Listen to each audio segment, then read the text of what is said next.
muito importante. E depois disso, nós temos aquilo que, portanto, chamamos de sugestões ou recomendações. Mas eu prefiro chamar de sugestões, porque eu penso que nem qualquer pessoa pode recomendar. Tem que ser um especialista. Para você que está a fazer uma pesquisa de fim de curso, você ainda não é especialista para poder recomendar. Mas é uma questão discutível. Mas eu prefiro que escreva sugestões. Depois você sugere, com base à realidade constatada na sua pesquisa ou no local de estudo, você vai sugerir aquilo que queres que melhore. Por exemplo, estamos a falar do impacto da Covid, você pode sugerir que o Ministério da Saúde possa envolver mais a população no combate à Covid. É uma sugestão. E posterior a essa sugestão, nós então temos as referências bibliográficas. Conforme falamos anteriormente, independentemente da norma que a sua instituição está a seguir, porque as instituições, para além de terem normas próprias, elas inspiram-se em outras normas internacionais. E você vai elaborar as suas referências bibliográficas de acordo às normas internacionais. Posteriormente a isso, nós então temos os anexos, apêndices, glossário. Depende muito de como é que a sua instituição faz. Mas geralmente vem primeiro os anexos. Os anexos são documentos que foram pesquisados, encontrados, mas que não são colocados no meio do trabalho para não tirar a sequência lógica e que não são da tua autoria. A carta que a sua instituição pediu a solicitação vai nos anexos. O documento histórico daquela instituição vai nos anexos. E apêndices são documentos que foram elaborados por ti. Por exemplo, o questionário, se for o caso, coloca nos apêndices. Espero que tenha ajudado, mas eu quero que a gente fale de um elemento muito importante que é, portanto, a questão relativa às citações.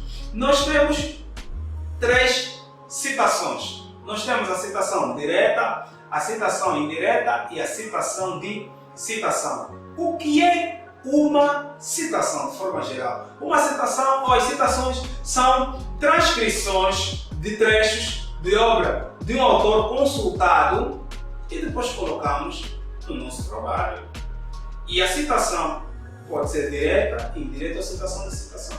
Quando a gente está a falar da citação direta, é a transcrição da ideia de um trecho de uma obra alheia para a nossa obra, em que nós colocamos o autor, o ano e, portanto, a página. E geralmente são 3 linhas, simplesmente. Essas são as citações diretas e sem, no entanto, acrescentarmos qualquer opinião nossa. E uma das características das citações diretas é que elas geralmente, mesmo com os erros, nós colocamos assim. Eu já discuti com um professor meu, mas é uma discussão saudável, em que eu coloquei uma citação direta, escrevi Batista sem o pé, escrevi ação sem aquele sem a mais. Por quê? E o professor questionou, escreva de acordo com os angolanos. Eu disse, professor, essa é uma citação direta, escreva de acordo com os angolanos. Aí depois fiz de entender, o professor vai me desculpar, eu vou escrever porque o professor está a dizer. Mas é o mesmo professor que disse que a citação direta é colocar as coisas conforme elas são. Depois o professor entendeu, felizmente entendeu, porque senão seria mais um obstáculo para a graduação minha, conforme aconteceu com muita gente. Então a humildade é sempre muito importante nessas situações. Agora, a citação indireta é quando a gente transcreve ideias, frases de outros autores e acrescentamos os nossos pensamentos. E geralmente dessas citações nós colocamos apenas o nome do autor e a página. Por exemplo, para as normas ABNT, quando a citação vem no início da frase, ela é letra minúscula. Quando é no fim, é letra maiúscula, fechando os parênteses antes do nome e depois da página ou do ano, simplesmente, quando é indireta. As citações indiretas, eu tenho a possibilidade de colocar a minha ideia também, para poder contextualizar a frase, mas eu não posso deixar de citar a fonte. E a citação de citação é quando eu transcrevo trecho de um determinado autor num livro,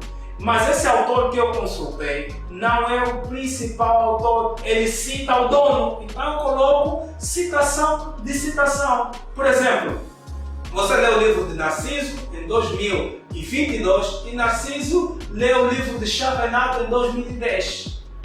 você vai colocar a citação de citação. Vais colocar, por exemplo, segundo Chavenato, citado por Narciso.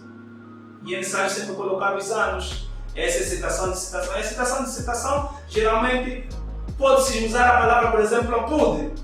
Isso é muito, mas muito importante. Muito obrigado pela vossa companhia. De lembrar que nas pesquisas que têm a ver com a monografia, temos a parte pré-textual, textual e pós-textual. Pré-textual tem a ver com a capa até antes da introdução. As textuais é toda a parte textual, sem incluir, por exemplo, os anexos e os apêndices, que na verdade fazem parte da pós-textual. Estamos disponíveis para sugestões, para opiniões, para questões lá no nosso site, no nosso e-mail que está aí abaixo. Muito obrigado.